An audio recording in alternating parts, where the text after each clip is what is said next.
और अब मैं आप लोगों को प्रैक्टिकल क्वेश्चंस जो भी इस चैप्टर से रिलेटेड हैं वो करवाने वाला हूं। दिल थाम कर बैठिएगा। सर ये क्वेश्चंस हमें कहां से मिलेंगे? मैं दोस्तों डिस्क्रिप्शन बॉक्स में टेलीग्राम जो मेरा चैनल है उसका लिंक दे रहा हूं, वहां से आप लोगों को ये नोट्स मिल जाएंगे पीडीएफ के फॉर्मेट में। मैं सारे चैप्टर्स के क्वेश्चंस आप लोगों को प्रोवाइड करूंगा, चैप्टर वाइज दूंगा, फुल्ली अमेंडेड दूंगा एज पर योर एग्जाम। इसीलिए डियर चैप्टर वाइज दे रहा हूं, राइट। तो डिस्क्रिप्शन बॉक्स में जरूर चेक कर लीजिएगा, आपको लिंक मिल जाएगा, वहां से ये क्वेश्चन बैंक आप डाउनलोड कर सकते हो, वो भी चैप्टर वाइज। चलिए दोस्तों स्टार्ट करते हैं। और आज का जो सबसे पहला क्वेश्चन मैं आप लोगों के सामने डिस्कस करने जा रहा हूं, चलिए जी स्टार्ट करते हैं। दोस्तों ये एक तरह से चैप्टर नंबर 2 है। अगर आप इसको स्टडी मटेरियल में जाकर देखोगे तो ये हमारा चैप्टर नंबर 2 है, और चैप्टर 1 डियर जो मैंने बेसिक इंट्रोडक्शन करवाया था उसका है। उसका भी डियर एक क्वेश्चन है जो मैं ऑलरेडी क्लास में डिस्कस भी कर चुका हूं, वो भी मैं आपको टेलीग्राम लिंक डिस्क्रिप्शन बॉक्स में दे दूंगा, वहां से आप डाउनलोड कर लीजिएगा। चलिए दोस्तों, तो सबसे पहले आज हम चैप्टर नंबर 2 के क्वेश्चंस करेंगे। दोस्तों ये जो क्वेश्चंस मैं आपको क्लास में प्रैक्टिस करा रहा हूं, इसमें स्टडी मैट के भी क्वेश्चंस कवर हो जाते हैं, जो ICAI का स्टडी मैट है। और दोस्तों जो CMA का स्टडी मैट है डियर, उनके क्वेश्चंस को भी हम अलग से क्वेश्चन बैंक आप लोगों को दे देंगे, वो आपको मेरे टेलीग्राम चैनल पर मिल जाएगा। तो दोस्तों स्टडी मैट के क्वेश्चंस भी कवर हैं, और जो कुछ स्पेशल क्वेश्चंस हैं, जो पास्ट एग्जामिनेशन क्वेश्चंस हैं, उनको भी हम यहाँ पर कवर करके चलेंगे। तो CA वाले हो या CMA वाले हो, मस्त रहो, आप लोगों को मैं डिफरेंट क्वेश्चन बैंक्स यहाँ पर बनाकर देने वाला हूँ। ये आज हम डिस्कस करने जा रहे हैं। दोस्तों सबसे पहला क्वेश्चन है, what is the taxable event under GST? बहुत अच्छे से जानते हो, इसमें मुझे बताने की जरूरत नहीं है, ये आप खुद भी रीड कर सकते हो। सिंपल सिंपल क्वेश्चन है। कंपोजिट सप्लाई क्या होती है, मिक्स सप्लाई क्या होती है, बहुत सिंपल सिंपल है। क्वेश्चन नंबर 3 थोड़ा सा इंपॉर्टेंट हो जाता है, सिंपल है जी। Whether transfer of title and possession is necessary for a transaction to constitute supply of goods. देखिए दोस्तों बहुत ध्यान से सुनिएगा, बहुत ध्यान से सुनिएगा। अगर आप सप्लाई ऑफ गुड्स की बात कर रहे हो तो जरा सोचो डियर, हल्का सा दिमाग पर जोर डालो, क्या सप्लाई ऑफ गुड्स के लिए टाइटल का ट्रांसफर होना जरूरी है? यस, बिल्कुल जरूरी है। दोस्तों इन क्वेश्चंस को करने से आपके ऑब्जेक्टिव क्वेश्चन के डाउट्स भी क्लियर होंगे, और आगे चलकर हम ऑब्जेक्टिव क्वेश्चंस का भी प्रैक्टिस करेंगे। अभी फिलहाल आप डिस्क्रिप्टिव क्वेश्चंस का प्रैक्टिस करो। दोस्तों याद करो, मैंने आप लोगों को शेड्यूल नंबर 2 पढ़ाया था, राइट? मैंने आप लोगों को शेड्यूल नंबर 2 पढ़ाया था, वहां पर यह लिखा था दोस्तों कि जब भी हम टाइटल को ट्रांसफर करते हैं, टाइटल को, और अगर हम पोजीशन को भी ट्रांसफर कर दें तो that is supply of goods, उसको हम सप्लाई ऑफ गुड्स बोलते हैं। लेकिन दोस्तों जहां title is not transfer, only आप उसका पोजीशन देते हो डियर, ठीक है, टाइटल ट्रांसफर नहीं करते हो, आप पोजीशन देते हो, और टाइटल आप at a future date transfer करते हो, जैसा हायर परचेज के केस में होता है, जैसे सेल ऑन अप्रूवल बेसिस वाले केस में होता है, याद करो, तो भी डियर उसे सप्लाई ऑफ गुड्स कहा जाता है। ये सारी बातें डियर मैंने आप लोगों को शेड्यूल नंबर 2 में बताई थी। तो छोटे छोटे क्वेश्चंस हैं। अब जैसे ये जो क्वेश्चन नंबर 4 है डियर, इसका ए पार्ट तो आप कर सकते हो, सिंपल है, आपको मैं लिंक दे रहा हूं डिस्क्रिप्शन बॉक्स में, वहां से आपको मिल जाएगा। लेकिन दोस्तों जब हम बी पार्ट पर आते हैं, ये थोड़ा सा इंपॉर्टेंट हो जाता है, बी पार्ट थोड़ा सा यहां पर इंपॉर्टेंट हो जाता है। रमन इज आर्किटेक्ट इन चेन्नई। रमन क्या है जी? चेन्नई में आर्किटेक्ट है। His brother who is settled in London is a well known lawyer. Well known lawyer है ना, उनका जो भाई है वो वेल नोन लॉयर है। Raman has taken legal advice from him free of cost with regard to his family dispute. तो दोस्तों रमन ने क्या किया जी? लीगल एडवाइस ले ली। कहां से ले ली? फ्रॉम, है ना, रमन ने लीगल एडवाइस ले ली अपने भाई लंदन में जो है उससे। तो दोस्तों मुझे एक बात बताओ, इसको सप्लाई माना जाए या ना माना जाए, ये हमारा क्वेश्चन है। ये देखो क्वेश्चन 4 आप पढ़ सकते हो, वहां लिखा हुआ है कि इसको सप्लाई माने या ना माने। दोस्तों यहां पर आपको बहुत ध्यान देना पड़ेगा। देखो मैंने आप लोगों को शेड्यूल 1 पढ़ाया था, आपको शेड्यूल 1 याद भी आ गया होगा। शेड्यूल 1 में मैंने आपको कुछ ट्रांजेक्शन्स बोले थे और मैंने ये कहा था कि ये वो ट्रांजेक्शन है कि अगर यहां कंसीडरेशन नहीं भी होगा दोस्तों तो भी इसको सप्लाई माना जाता है। लेकिन जब आप उन ट्रांजेक्शन्स को पढ़ते हो शेड्यूल 1 में तो वहां पर रिलेटेड पर्सन का नाम आता है।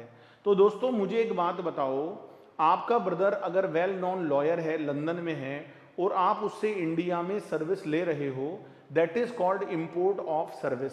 और वहां पर दोस्तों शेड्यूल 1 में इंपोर्ट ऑफ सर्विस का नाम था, लेकिन वो import of service without consideration है, यहां भी विदाउट कंसीडरेशन है।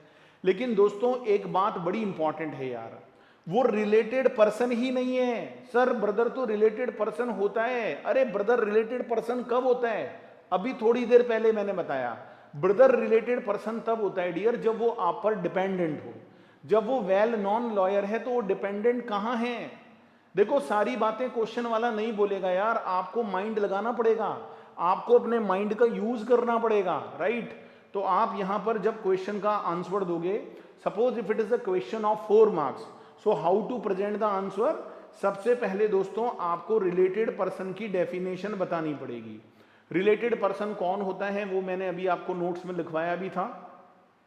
इसको नोट करने के बाद आप एज पर क्वेश्चन रिप्लाई करोगे कि Raman has receive the legal service from the brother और the person is well known lawyer but not dependent on Raman. So in this case इसे हम सप्लाई नहीं मान सकते, क्योंकि शेड्यूल 1 में डियर जब आप इंपोर्ट करते हो सर्विस इंडिया के बाहर से तो रिलेटेड पर्सन या डिस्टिंक्ट पर्सन होना जरूरी है। कंसीडरेशन होना जरूरी नहीं है, लेकिन रिलेटेड या डिस्टिंक्ट पर्सन होना जरूरी है। दूसरी बात डियर, एक बात और थी वहां पर, कंसीडरेशन चाहे ना हो लेकिन जो सर्विस आप इंपोर्ट कर रहे हो वो आपको बिजनेस के लिए करनी है ना? जबकि यहां पर अगर आप देखोगे तो यहां पर जो सर्विस की बात हो रही है ये फैमिली डिस्प्यूट के लिए ली जा रही है।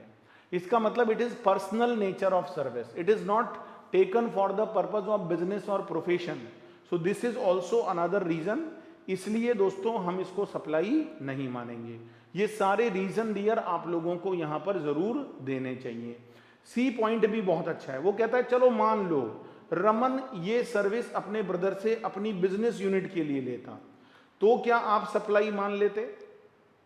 तो भी डियर नहीं मानते। क्यों नहीं मानते? क्योंकि दोस्तों वो रिलेटेड पर्सन नहीं है ना भाई, सारी बातें पूरी होनी चाहिए। देखो आप लोग केवल चीजों को पढ़कर चले जाओगे तो एग्जाम में अच्छे नंबर नहीं आएंगे। If you want to get good marks आपको उसे अप्लाई करना भी आना चाहिए। और अप्लाई करना कब आएगा? जब आप इस क्वेश्चन बैंक से क्वेश्चंस को सॉल्व करोगे, और इसमें सारे क्वालिटेटिव क्वेश्चंस आप लोगों को मिलने वाले हैं। दोस्तों क्वेश्चन नंबर 5 की ओर बढ़ते हैं। State whether, question number 5 is very simple, ये आप खुद कर लोगे मुझे नहीं लगता। सिंपल है, आपको बताना है भाई किसको सप्लाई ऑफ गुड्स बोले, किसको सप्लाई ऑफ सर्विस बोले, ये आप कर सकते हो। आपको मैंने लिंक दे दिया है डिस्क्रिप्शन बॉक्स में, वहां से ले सकते हो। क्वेश्चन नंबर 6 बहुत बढ़िया है दोस्तों, ये मुझे काफी अच्छा लगा क्वेश्चन, ये मैं आपसे डिस्कस करूंगा अभी क्लास में। इसमें लिखा है बताओ भाई बताओ, whether following supply amount to composite supply. Section 8 पर बेस क्वेश्चन है ये। क्या आप फॉलोइंग सप्लाई को कंपोजिट सप्लाई बोलोगे?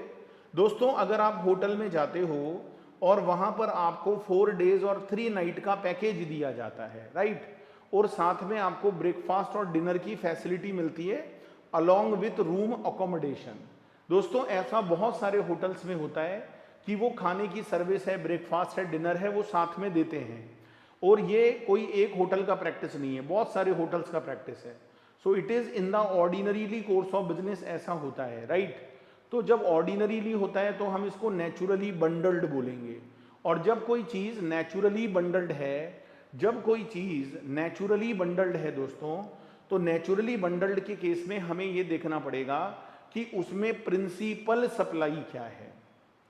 उसमें हमको यह देखना पड़ेगा कि प्रिंसिपल सप्लाई क्या है।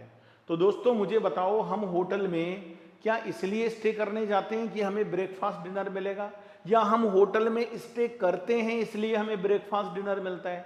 सर हम होटल में स्टे करते हैं इसलिए मिलता है। तो इसका मतलब प्रिंसिपल सप्लाई क्या हुई? होटल में रुकना।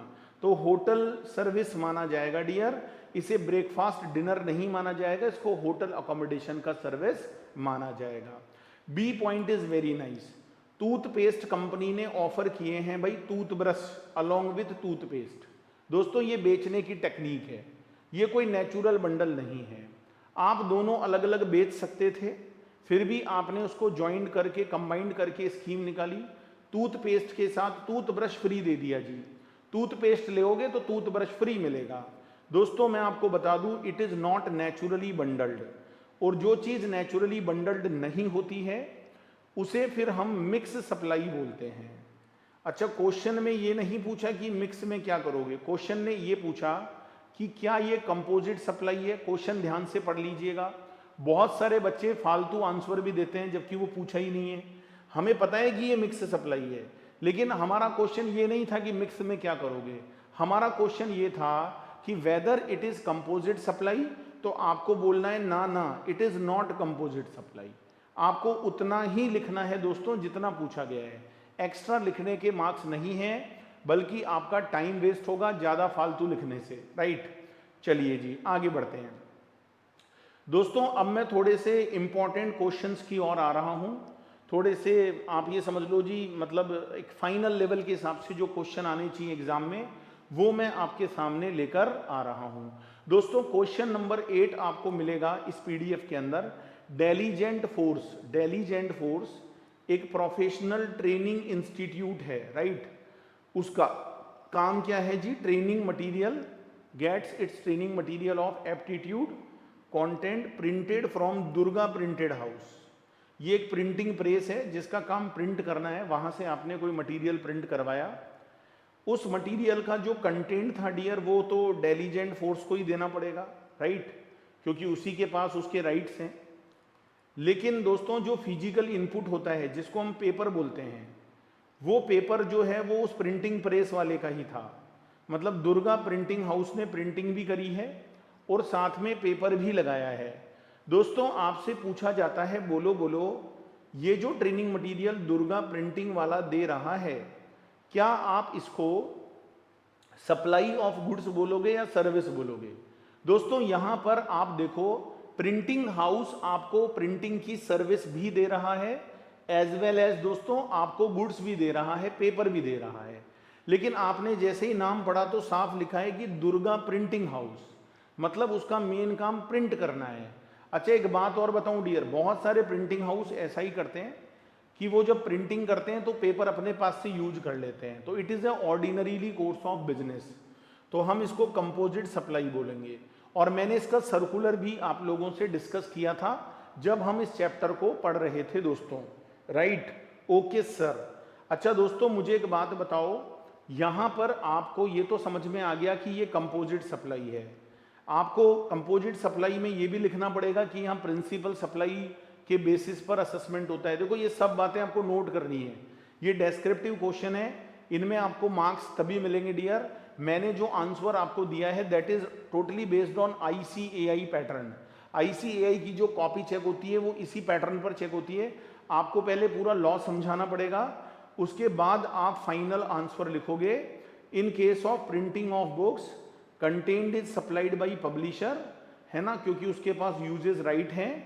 फिजिकल इनपुट जो है वो प्रिंटिंग प्रेस को बिलोंग करता है, लेकिन दोस्तों उसका जो मेन काम है वो सप्लाई ऑफ प्रिंटिंग है। तो प्रिंसिपल सप्लाई यहां पर क्या है दोस्तों? प्रिंटिंग करना, प्रिंट करना, ये मेन चीज है दोस्तों। तो आप इसको सप्लाई ऑफ गुड्स नहीं बोलोगे, it is called supply of service. इसको क्या कहा जाएगा दोस्तों? Supply of service. तो आई थिंक दोस्तों समझ में आ रहा होगा आपको। Yes sir.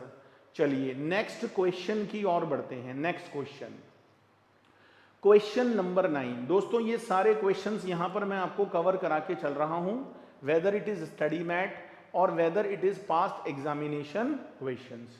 चलिए जी स्टार्ट कर देते हैं। क्वेश्चन नंबर 9 पर अगर आप आओगे, that is also very good question. Agarwal carrier, question को बहुत अच्छे से पढ़े। Agarwal carrier is a GTA, ये जो अग्रवाल करियर है दोस्तों ये जीटीए है, which is engage in transportation of goods by road. GTA का काम क्या होता है दोस्तों? ट्रांसपोर्टेशन करना, और उसका as a general business practice करना पड़ता है डियर।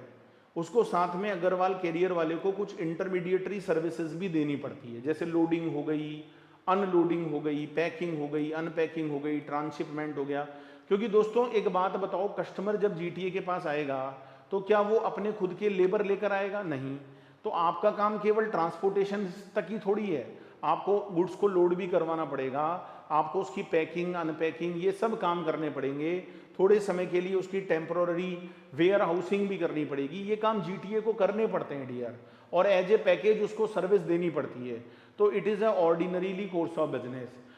आपसे क्वेश्चन पूछा गया है डियर कि बताओ एज पर जीएसटी लॉ, ये जो सर्विस यहां पर दी जा रही है as a part of GTA, क्या ये कंपोजिट सप्लाई है या ये एक सेपरेट सप्लाई है? दोस्तों यहां पर आंसर में क्या लिखा है? सबसे पहले कंपोजिट सप्लाई का मीनिंग आपको नोट करना पड़ेगा, जो मैं ऑलरेडी आपको नोट करवा चुका हूं। मिक्स सप्लाई का भी मीनिंग आप यहां पर बताओगे, ठीक है। फिर आपको आंसर में लिखना पड़ेगा कि जो भी इंटरमीडिएटरी और एंसिलरी सर्विस जीटीए प्रोवाइड कर रहा है are not provided as independent service but as ancillary to the principal service, है ना। एंसिलरी है भाई, सेकेंडरी है, सपोर्टिव सर्विस है। तो दोस्तों जब इनवॉइस बनाता होगा ना जीटीए, तो वो एक टोटल वैल्यू दिखाता होगा, उसमें सेकेंडरी जो इंटरमीडिएटरी सर्विस है उसकी भी वैल्यू इंक्लूड होगी। तो ये सब पॉइंट्स आपको लिखने पड़ेंगे दोस्तों। एक बार आंसर को जरूर पढ़िएगा कि आईसीएआई आपसे क्या चाहता है, आपको वहां कैसे लिखना है। ये जो आंसर मैं आपको दे रहा हूं this is totally ICAI based pattern. Okay sir, तो आप फाइनली ये लिखोगे। मैं ये नहीं बोलता कि आप एज इट इज कॉपी करना, लेकिन ये कीवर्ड्स आपको लिखने पड़ेंगे, आपको थोड़ा सा लॉ का रेफरेंस देना पड़ेगा, तभी दोस्तों फुल मार्क्स मिलते हैं। और इसके लिए मैंने अजय अग्रवाल AIR 1 की कॉपी का एनालिसिस भी कर रखा है। जिनका AIR 1 आया था मैंने उनकी पूरी कॉपी, जो सर्टिफाइड कॉपी है, वो भी यूट्यूब पर मैंने पूरा एनालिसिस करके दिखाया है। आप उस वीडियो को जरूर देखिएगा, आपको दोस्तों बहुत सपोर्ट मिलने वाला है। Right, okay. There will be composite supply and not a mix supply. इसको हम मिक्स तो नहीं बोल सकते यार, ये कंपोजिट है। अच्छा दोस्तों यहां पर भी सिंगल प्राइस चार्ज हुई है ना। तो दोस्तों मुझे एक बात बताओ, तो आप कंपोजिट अगर मानोगे तो फिर प्रिंसिपल सप्लाई पर जाना पड़ेगा, और प्रिंसिपल सप्लाई क्या होती है? GTA service. लेकिन दोस्तों एक थोड़ा सा मुझे दूसरा व्यू भी लिखना पड़ेगा। If incidental service are provide as a separate service, और अगर आपने उसकी बिलिंग भी सेपरेट करी है, whether in the same invoice और सेपरेट इनवॉइस, तो दोस्तों फिर उसको सेपरेट सप्लाई ही माना जा सकता है। फिर हम उसको कंपोजिट नहीं मान सकते, क्योंकि no single price, the supply will also not to be treated as a mix supply. Mix भी नहीं बोल सकते, क्योंकि मिक्स बोलने के लिए भी सिंगल चाहिए। तो दोस्तों फिर जब आप बिलिंग में अमाउंट ही सेपरेट दिखा रहे हो तो फिर सेक्शन 8 लगाना ही क्यों पड़ेगा? फिर तो जो भी वैल्यू है उस पर रेस्पेक्टिव रेट एप्लीकेबल हो जाएगी। बहुत बढ़िया। तो क्वेश्चन नंबर 9 बहुत ही बढ़िया था दोस्तों। अब हम क्वेश्चन नंबर 10 की ओर बढ़ रहे हैं। बहुत बढ़िया क्वेश्चन है जी, मतलब गजब क्वेश्चन है, मजा आ जाएगा आपको। ऐसे क्वेश्चन जब एग्जाम में आते हैं ना डियर, कई लोगों के होश उड़ जाते हैं, कई लोगों की नींद उड़ जाती है डियर। क्वेश्चन बहुत अच्छा है। आप जैसे लॉ अगर पढ़कर भी चले गए और आपने इन क्वेश्चंस का प्रैक्टिस नहीं किया डियर, तो डेफिनेटली आपको एग्जाम में प्रॉब्लम्स आएंगी। जब आप इन क्वेश्चंस को कर लोगे तो एग्जाम में आप बहुत अच्छा परफॉर्म कर पाओगे। चलिए क्वेश्चन नंबर 10 क्या कहता है दोस्तों? मिसेस काजल, ओहो काजल की बात हो रही है। मिसेस काजल एक रजिस्टर्ड सप्लायर है जयपुर राजस्थान की, राइट। उन्होंने फॉलोइंग सप्लाई दी है। तसल्ली से पढ़ें डियर क्वेश्चन को, जितना क्वेश्चन इजी वे में पढ़ के समझ लोगे आंसर करने में टाइम उतना ही कम लगेगा, राइट। तो क्वेश्चन को प्रॉपरली पढ़ें, उसको टाइम दे दोस्तों। मिसेस काजल एक रजिस्टर्ड सप्लायर है, जयपुर की है दोस्तों। और उन्होंने कुछ फॉलोइंग सप्लाईज दी है in the month of January, right. जैसे पहला पॉइंट है, उन्होंने लैपटॉप सप्लाई किया है, supply of laptop bag along with laptop to a customer of Mumbai. अच्छा, ये तो जयपुर की हैं और सप्लाई मुंबई हो रही है, तुरंत याद आ जाना चाहिए इंटर स्टेट सप्लाई है। क्वेश्चन पढ़ते पढ़ते डियर दिमाग में इमेज बनाते जाओ कि भाई ये क्या कह रहा है, राइट। अच्छा, लैपटॉप के साथ लैपटॉप बैग दिया जा रहा है 55,000 रुपए में, जिसमें जीएसटी एक्सक्लूसिव है, मतलब अलग से है डियर। अच्छा बताओ डियर, अगर लैपटॉप के साथ लैपटॉप बैग देंगे तो ये कंपोजिट सप्लाई होगी या मिक्स? सर ये कंपोजिट होगी, because it is a ordinarily course of business. और मेन प्रिंसिपल सप्लाई किसको मानोगे? लैपटॉप को। तो रेट ऑफ जीएसटी लैपटॉप वाली लगाओगे या लैपटॉप बैग वाली लगाओगे? सर लैपटॉप वाली लगाएंगे। सेकेंड पॉइंट पर आ जाओ डियर, सप्लाई ऑफ 10,000 किट्स। दोस्तों 10,000 किट्स की सप्लाई होगी। अच्छा, एक किट का प्राइस कितना है जी? 50 रुपीज है, राइट। तो अमाउंट हो जाता है 5 लाख। अच्छा, इसमें भी जीएसटी एक्सक्लूसिव है। अच्छा, ये जो किट है ये आप किसको सप्लाई कर रहे हो? Ram fancy store in Kota Rajasthan. दोस्तों एक राम फैंसी स्टोर है कोटा राजस्थान का। अच्छा, आप जयपुर के ठहरे, वो कोटा का ठहरा, तो भाई राजस्थान में तो फिर इंट्रा हो गई। अच्छा, किट में क्या क्या है डियर? एक तो हेयर ऑयल की बॉटल है, एक ब्यूटी सोप है लक्स सितारों का साबुन, एक हेयर कॉम्ब है ओके, ऐसे किट बनाया है 50 रुपए का। ठीक है जी, बहुत बढ़िया। दोस्तों किट के अंदर 3 चीजें हैं डियर, और आप 50 रुपए का पूरा किट दे रहे हो। It is a complete bundle. लेकिन आपको लगता है दोस्तों कि ये कंपोजिट है? ना जी ना, ये तो मिक्स है डियर। आप अपनी सेल बढ़ाने के लिए ऐसे पैकेज बना के दे रहे हो। It is not given in the ordinarily course of trade. अब सपोज करो हेयर ऑयल की भी रेट है, ब्यूटी सोप की भी रेट है, हेयर कॉम की भी रेट ऑफ जीएसटी है, तो आप इसमें प्रिंसिपल मत देखना, क्योंकि इसमें प्रिंसिपल कुछ लग भी नहीं रहा। इसमें आपको हाईएस्ट के बेसिस पे जाना पड़ेगा, एज पर सेक्शन 8 वो रेट लगानी पड़ेगी। चलो आगे बढ़ते हैं। 100 kits are given as free gift to Jaipur customers. Jaipur के कस्टमर को फ्री गिफ्ट दिया गया on the occasion of Mrs Kajal birthday. Kajal का बर्थडे है। अच्छा, तो उन्होंने अपने बर्थडे पर जो जयपुर के कस्टमर्स हैं उनको फ्री में गिफ्ट दिया है, जिसमें किट दिया है, एक हेयर ऑयल का किट है और एक ब्यूटी सोप का किट है, और किट की कॉस्ट 35 है, जबकि open market value of like kind and quality is not available. अच्छा, input tax credit has not been taken on the goods contained in the kit. तो काजल जब ये सामान खरीद के लाई होगी तो उन्होंने इनपुट क्रेडिट नहीं लिया। दोस्तों याद करो, क्या फ्री में देना सप्लाई है? हाँ सर, फ्री में देना सप्लाई है, लेकिन क्या सबको फ्री में देना सप्लाई है? ना, सबको देना तो नहीं है। फ्री में देना सप्लाई कब होता है दोस्तों? When it is a matter of schedule number 1। दोस्तों मैं जहां तक आपको बता दूं, this is not a matter of schedule number 1। Why? Because आप जिसको गिफ्ट दे रहे हो वो या तो आपका रिलेटिव होना चाहिए, तो रिलेटिव तो नहीं है। दूसरी बात, अगर आप पैरा 1 की बात करोगे शेड्यूल 1 में कि सर किसी को भी फ्री में देना सप्लाई मान लो, तो डियर वहां भी नहीं होगा। क्यों नहीं होगा?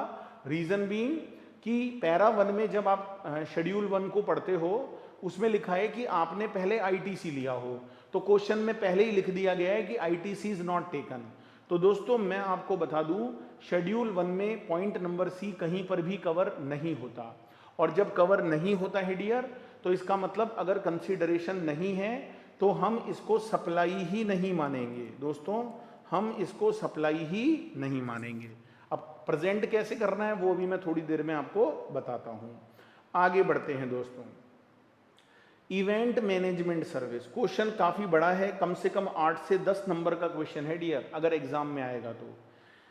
इवेंट मैनेजमेंट सर्विस दी गई है, अच्छा, फ्री ऑफ कॉस्ट अपने ब्रदर को for his son's marriage function. Brother के सन का मैरिज फंक्शन है जिसके लिए ब्रदर को आपने इवेंट मैनेजमेंट सर्विस दी है इंदौर मध्य प्रदेश में। Cost of providing the service is 80,000, लेकिन open market value is not available. दोस्तों फिर वही बात, क्या फ्री में देना सप्लाई है? दोस्तों जब जब फ्री की बात आए शेड्यूल 1 जरूर याद कर लिया करो। और मैं बता दूं डियर, यहां पर जो सर्विस आपने अपने ब्रदर को दी है उसके सन की मैरिज के लिए, तो यहां पर कहीं भी नहीं लिखा हुआ कि ब्रदर डिपेंडेंट है। जब तक ना लिखा हुआ माने डियर, ब्रदर को डिपेंडेंट मत मानो। तो इसका मतलब ब्रदर को फैमिली नहीं माना जाएगा, फैमिली मेंबर नहीं माना जाएगा। और फैमिली मेंबर जब नहीं माना जाएगा दोस्तों, तो मैं आपको क्लियर कर देता हूं, it is not a supply, it is not a supply. ठीक है, it is not a supply, because relative होना जरूरी है, रिलेटेड पर्सन होना जरूरी है। ई पॉइंट पर आ जाते हैं। 1400 चेयर हो गई और 100 कूलर्स हो गए। ये भी hire out to function garden, एक कोई गार्डन में फंक्शन होने जा रहा था, वहां पर मिसिस काजल ने, जिनका इवेंट का काम है, 1400 तो चेयर्स भेजी हैं और 100 कूलर्स को वहां पर सेंड किया है गार्डन एरिया अजमेर में, और उसका रेंट है 3,30,000 एक्सक्लूसिव ऑफ जीएसटी। देखो क्लियरली बता रखा है कि एक्सक्लूसिव ऑफ जीएसटी है। अच्छा, इस 3,30,000 में cost of transporting the chair and cooler is also included, होती भी है डियर। देखो यहाँ पर आप गुड्स किराए पर भी दे रहे हो, साथ में ट्रांसपोर्टेशन की सर्विस भी दे रहे हो। So there are 2 types of service. आपको कंपोजिट लगता है या मिक्स? सर ये कंपोजिट है, it is a normal ordinarily course of trade dear, इसका कोई फॉर्मूला नहीं है। ये तो जब आप क्वेश्चंस को करोगे तो आपको पढ़ने से ही नॉर्मली पता लग जाएगा।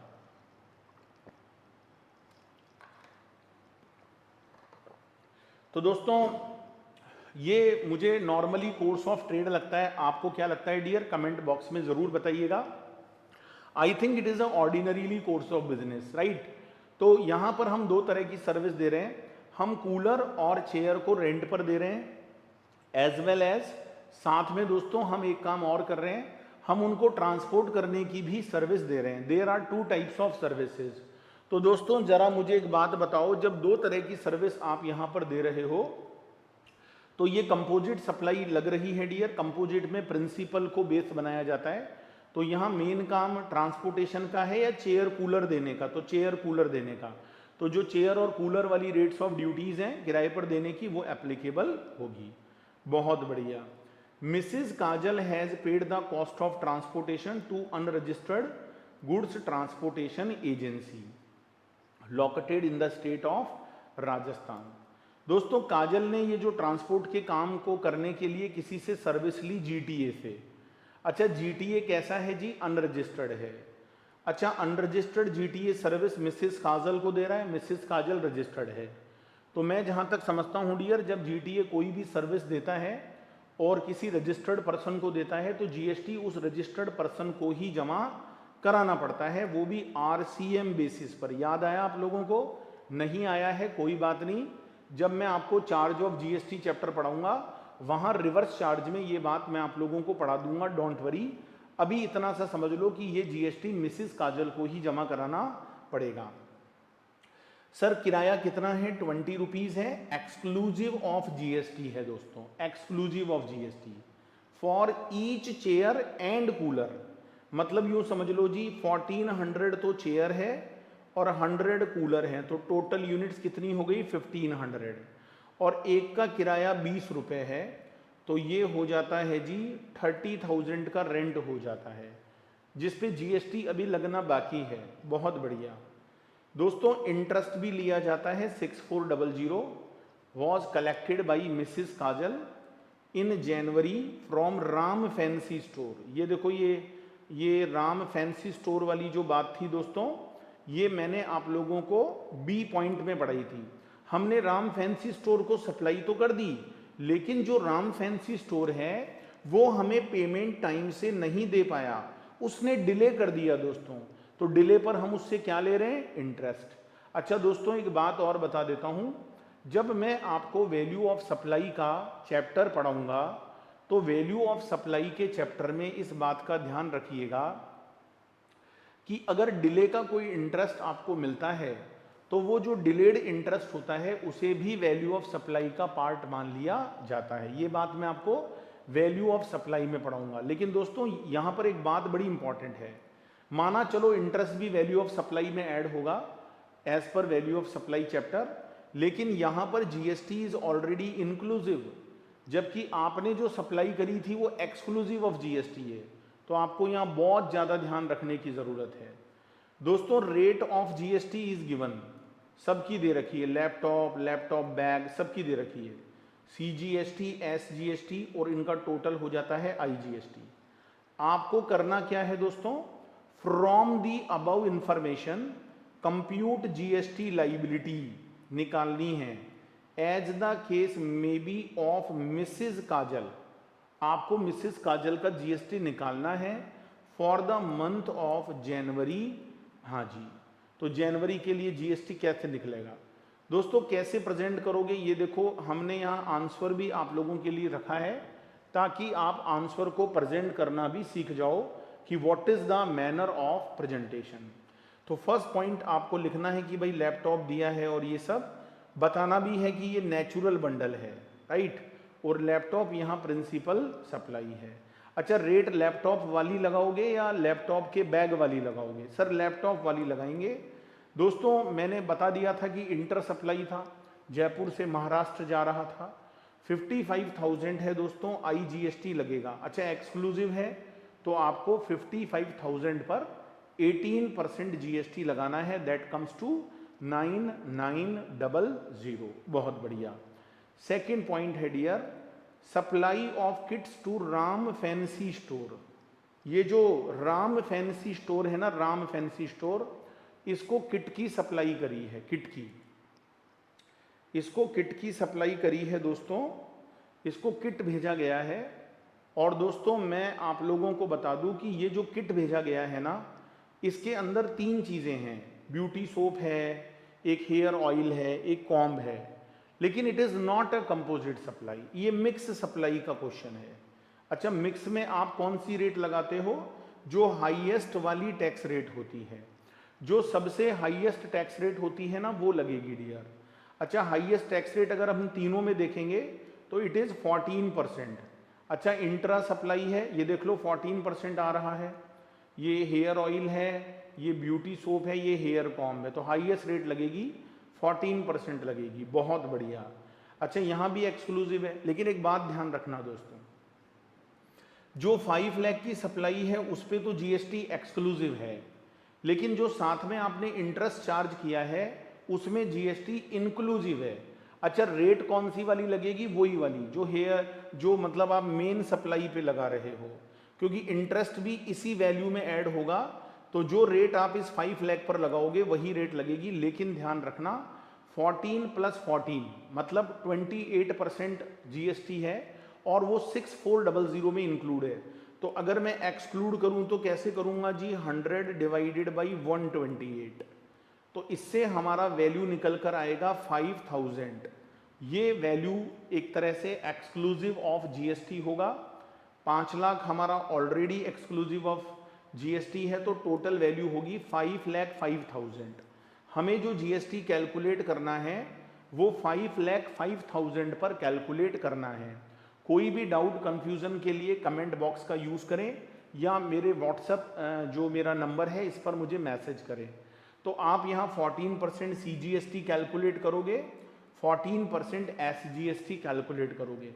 ऐसा हमने क्यों किया डियर, ये आपको समझ में आ गया होगा। बहुत बढ़िया। थर्ड पॉइंट मैं ऑलरेडी बता चुका हूँ कि कस्टमर को फ्री में गिफ्ट देना is not a supply because it is not covered in schedule number 1 because the person is unrelated customer. तो कोई जीएसटी आपको कैलकुलेट नहीं करना है, लेकिन लिखना जरूर है डियर। अगर आप रीजन नहीं दोगे, आप ये नहीं बोलोगे कि it is not covered in schedule 1, आपको मार्क्स नहीं मिलेंगे। रीजन आप ऊपर मेन पार्ट में भी दे सकते हो, नीचे वर्किंग नोट बनाकर भी दे सकते हो, कोई फर्क नहीं पड़ता।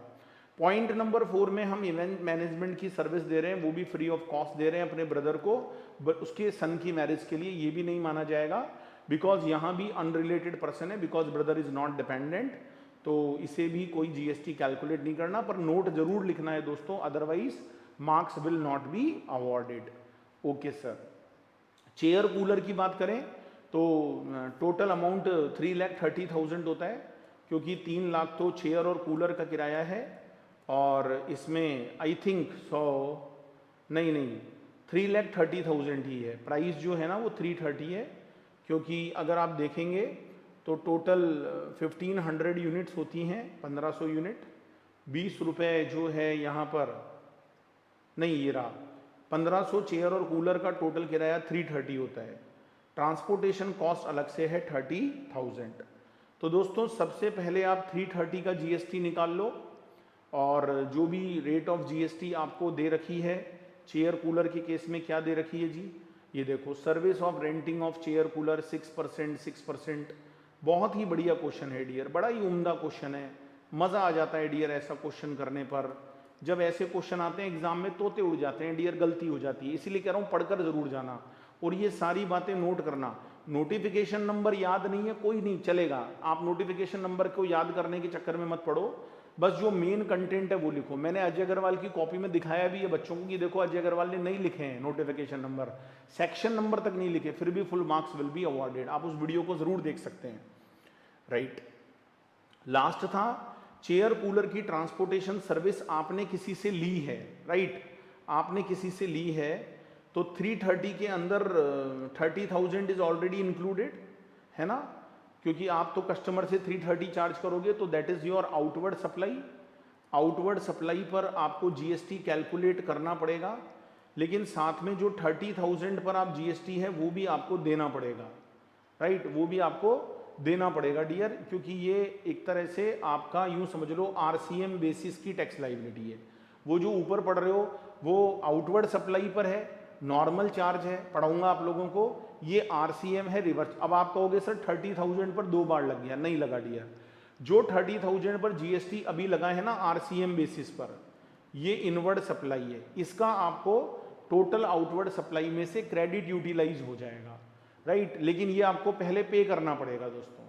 तो 30,000 जो रेंट है ट्रांसपोर्टेशन का उस पर 750 अमाउंट आएगा, क्योंकि 2.5% रेट है। तो जो भी रेट ऑफ जीएसटी है ऑन जीटीए सर्विस वो आपको लगानी है। तो टोटल जीएसटी लाइबिलिटी ये निकल कर आएगी। राइट, ये टोटल जीएसटी लाइबिलिटी हमारी निकल कर आएगी। नीचे छोटा सा नोट डालना पड़ेगा, कंपोजिट सप्लाई के बारे में बताना पड़ेगा, है ना, कूलर वगैरह के बारे में बताना पड़ेगा। ये आप एक बार जरूर पढ़ लीजिएगा। क्वेश्चन 11 इज वेरी सिंपल, आप एक बार इसको पढ़ सकते हैं। तो इस तरीके से डियर ये सप्लाई चैप्टर के कंप्लीट क्वेश्चंस मैंने आप लोगों को यहाँ प्रैक्टिस करवाए हैं। टेलीग्राम चैनल है मेरा, उसका लिंक नीचे दे रहा हूँ, वहाँ आपको इसका पीडीएफ मिल जाएगा।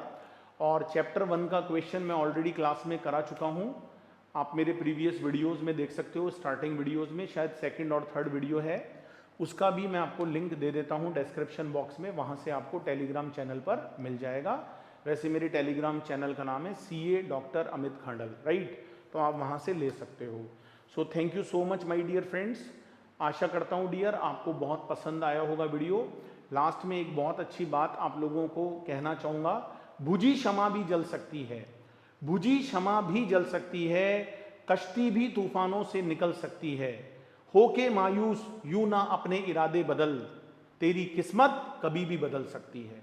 तो दोस्तों अपना वर्क करिए, हार्ड वर्क करिए और एंजॉय करिए स्टडीज को, और हंसते रहिए, मुस्कुराते रहिए, जोश दिल में जगाते चलो, जीत के गीत गाते चलो। Thank you so much for watching the classes. अब आपको एक और क्लास हमारी मिलेगी 15th नंबर की क्लास, उसके बाद आपको हमारी एप्लीकेशन से ही क्लासेस मिल पाएगी, उसका भी लिंक मैंने डिस्क्रिप्शन बॉक्स में आप लोगों को दे दिया है। Thank you so much my dear friends.